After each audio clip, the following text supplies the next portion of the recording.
Hey guys, what's up? It's Law coming back to ya with another episode of Walks with Law. And yeah, I don't really know. I'm still feeling like kind of disgusted by my food, which is extremely unusual. So I'm a bit concerned about that. I really don't know what's going on, but I don't know if it's that I added a little too much salt or the overcooking it, or if like something's just wrong with me and my body, but it's probably a combination of the three, or the adding too much cheese to it. I honestly have no idea, but I'm pretty concerned because like I don't really know how I'm going to eat all of it. And yeah, hopefully that's not an issue. I don't know, because I just don't really know what's going on. Like, there's been other weeks where I've the exact same food, very easily consumed, and so I don't really know what's going on. But stay tuned. Like I said, hopefully tomorrow's better. I'm just gonna try not using as much cheese or something. Now, I'm curious to bring it up because I think it's interesting. Like, GPT points out that there was bureaucratic bloat when it comes to using like a more restricted market method for certain industries. Like tech, I think, is a huge one.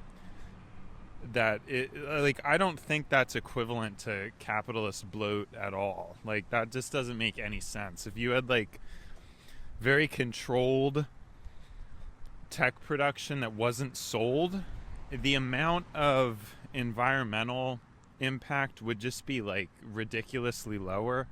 I don't really think that's debatable.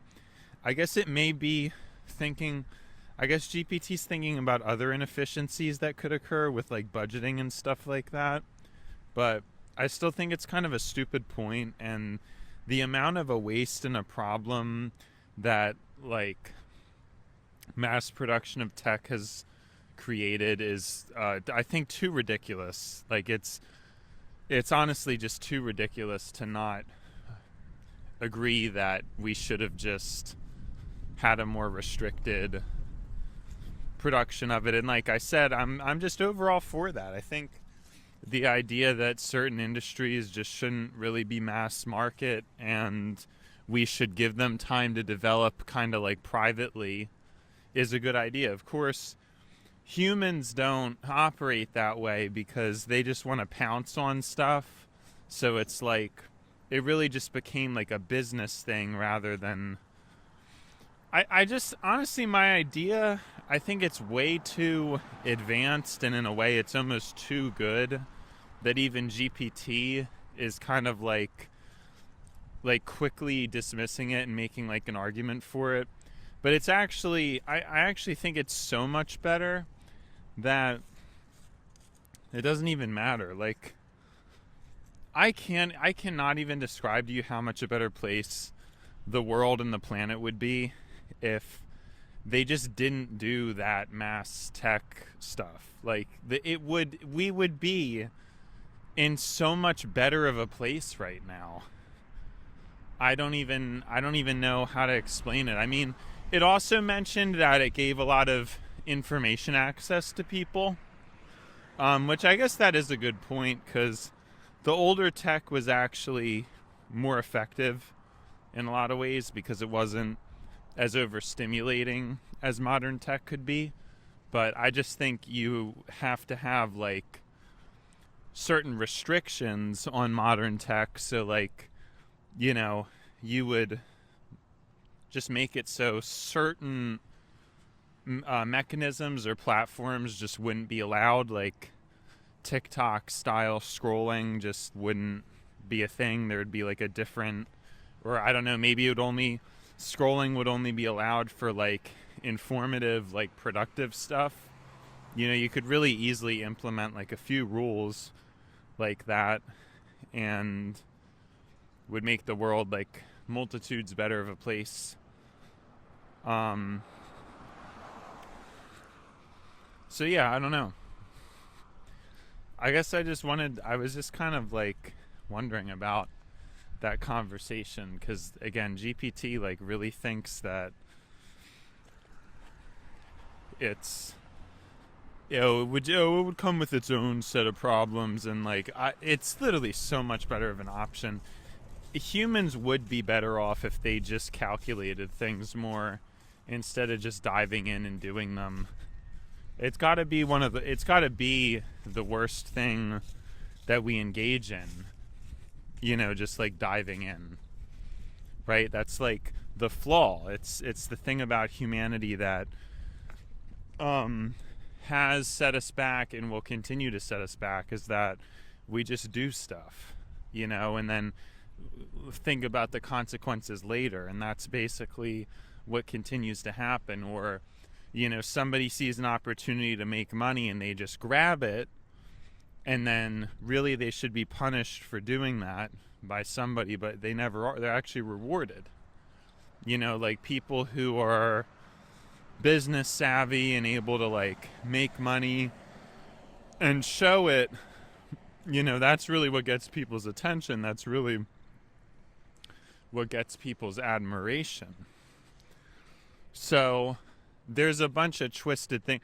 So I just think it's way too advanced of a topic, and I think even the way like GPT's looking at it, it's just not really understanding just how much better the world would be if you did not have mass market products and stuff. I mean, this even goes for cars. I can't even imagine how like wasteful cars are, the amount of resources that are lost and just don't need to be lost really, but they end up being lost just due to like extremely inefficient manufacturing and poor predicting and things like that.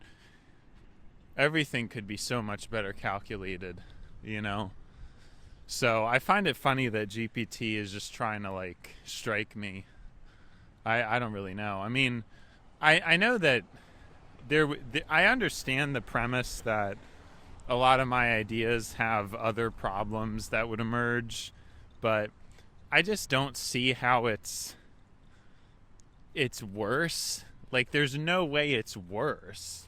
I mean, it may be worse in some people's opinions, but that doesn't really mean anything. Like, somebody might feel worse about it, but that doesn't really mean anything. Like, that's not that relevant. It's just like, again, like a lot of humans get scared at the idea of a loss of autonomy, whereas I don't really get scared of that at all, as long as it would be for a better system. Like, why would I care if I had autonomy or not if it was for the better? If my own judgment is not good, which we know it isn't.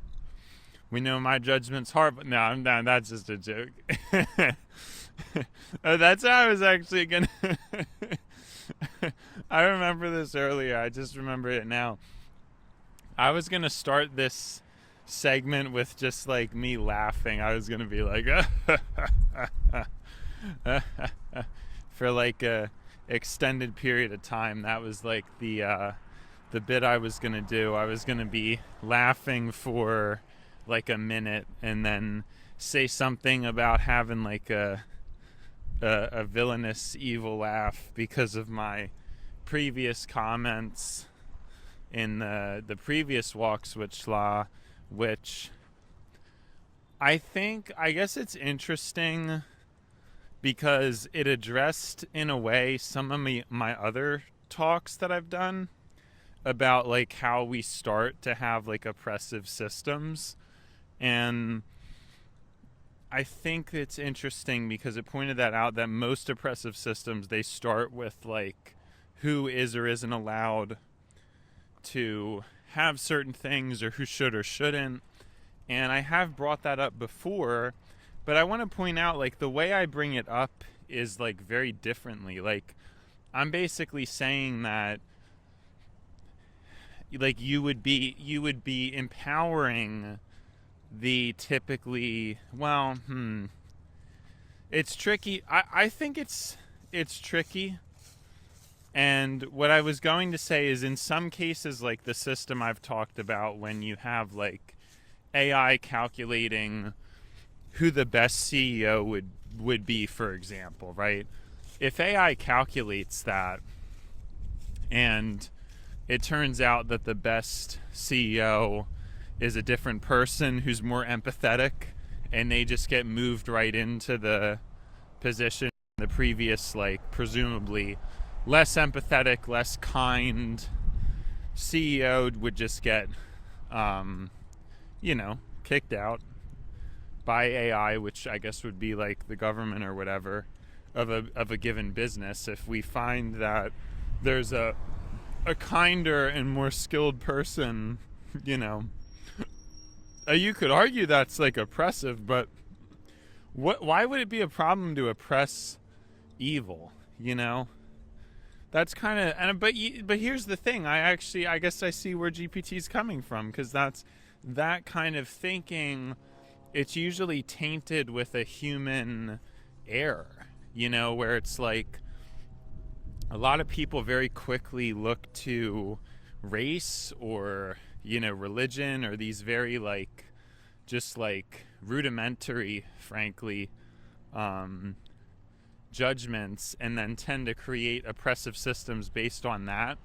Obviously, the most common one is like status. Typically, systems reward people who need rewarding the least, right? The people who are like already who have a lot of status. But I guess that is a good point. But I guess my system is, hopefully we would actually be able to execute it, right? Like I've talked about before, and there is an objective truth to this that GPT can't deny. There are certain people who are just so much more grateful than others, and I don't know why they wouldn't deserve a higher allocation of material resources, Now, those type of people who are grateful, they probably wouldn't even want it. So you kind of get into like that conundrum where it's like they would get rewarded, but they wouldn't even want it. I think there's like a lot of people who would really be grateful for, let's say, like a really nice car, like a BMW. What if it's their dream, and but they may feel kind of bad having it. Like a lot of people, I think they're so grateful that they actually wouldn't even feel comfortable owning like their dream car. They wouldn't feel like they deserved it. And I realized I forgot to start my workout. Oh my gosh. Good. I think it got it, but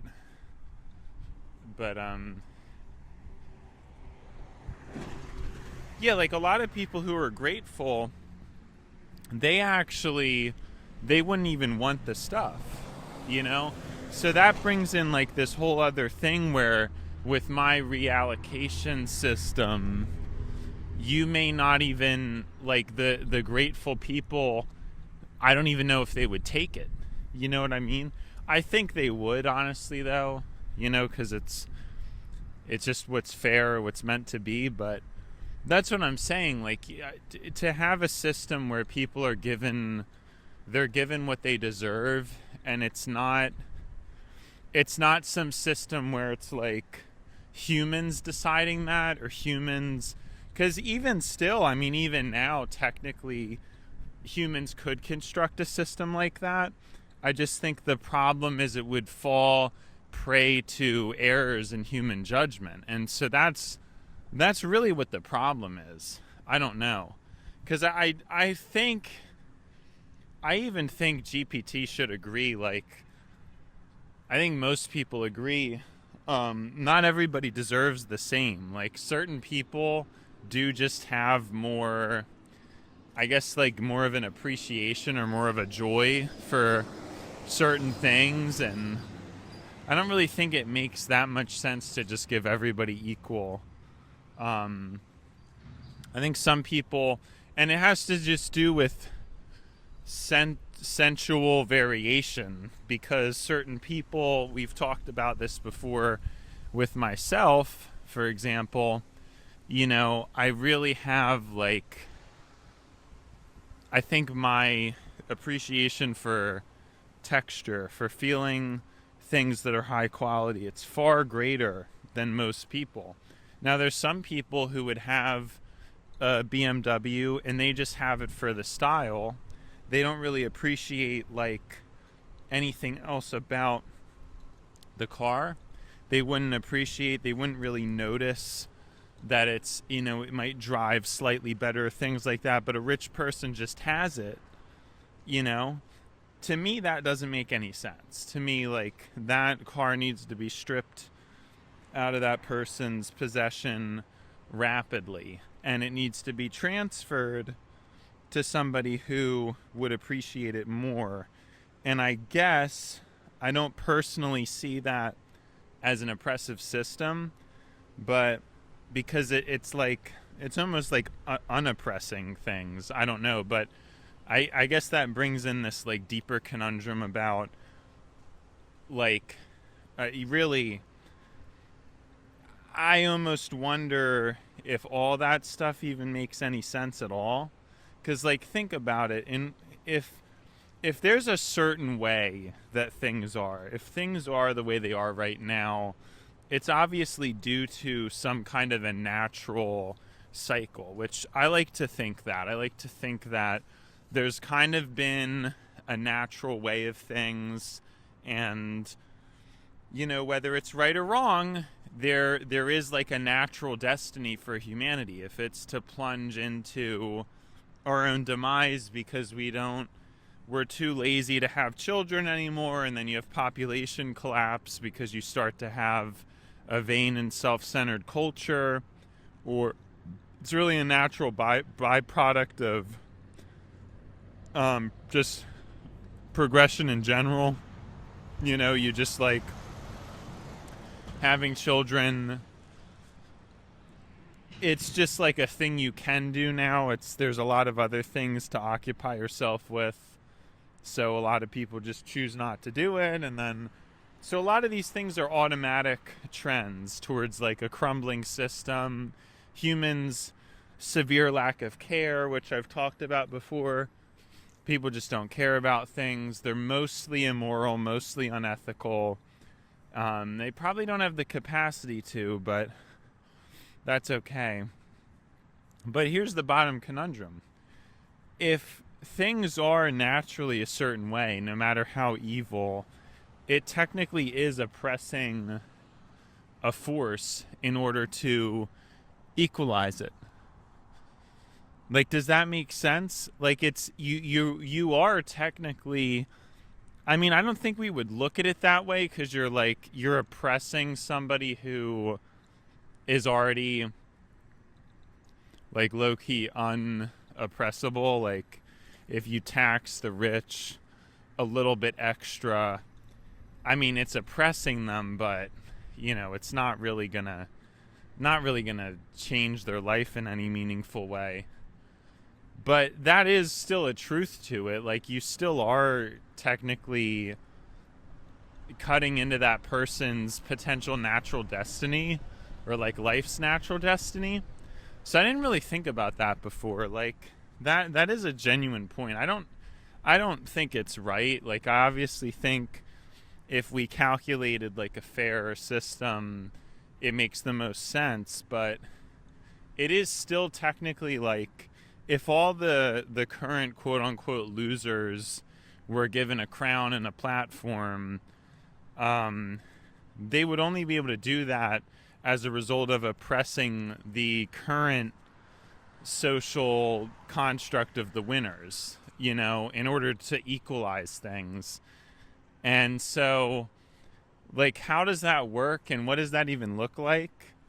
I think it's important to kind of think about this, because I haven't even thought about it until now, because I've been thinking of fairness. But I think in order to achieve fairness, you do need to have a level of oppression. So I guess the moral question is, who are you oppressing, and does it really matter if you oppress them or not? Which it kind of seems like GPT is saying you have to be respectful of people, like no matter what, of everybody. And that's the problem with that is, well, what if you're respecting somebody who's super evil, and as a result of that respect, they end up getting away with a lot of bad things? But because GPT is valuing human dignity, human free will, and autonomy, GPT insists that that's a necessary thing, even though it causes a great deal of evil.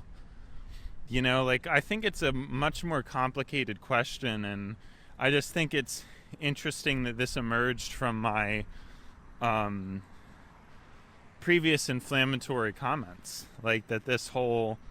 Because I don't think I ever would have thought about it unless it really mentioned that oppression thing, and how, yeah, to create a fair society, you do need to oppress the haves. You need to oppress the haves to distribute to the have-nots, to create that system where you could have equal opportunity, because naturally in nature things would end up how they're ending up now, where you just have, you know, some certain unfair advantages and you just let it play out, and there's a lot of death and carnage, you know.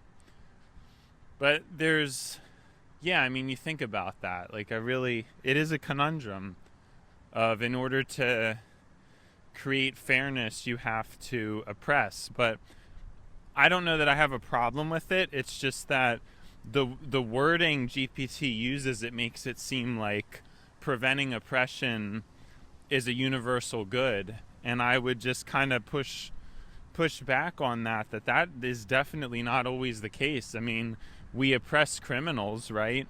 And that's not really seen as a problem at all. Rich people oppress poor people, and that goes on without really a punishment or any real noticing of that. So I don't really understand why GPT is like saying that my systems, oh, well, that could lead to some people getting extra treatment even if they deserve it, and that wouldn't be good even if they deserve it, because that's how oppressive societies start. What are we living in right now? I mean, you know what I mean? I feel like I've had these like arguments with what it's saying before. I'm starting to think that GPT 5.1 isn't the genius that I really thought it was a genius, but it seems to be like a little bit, it's my first criticism of it. It's a little bit too rosy. I don't think it thinks like deep enough about things, and it just wants to say something that sounds very nice, but it's not addressing, like, we're here now. We got that now. We have immense inequality now. The poor are getting oppressed right now. So why are you wasting any time criticizing my system, which would undoubtedly be more equal? Anyways, it's been schla, but now it's time to buy schla.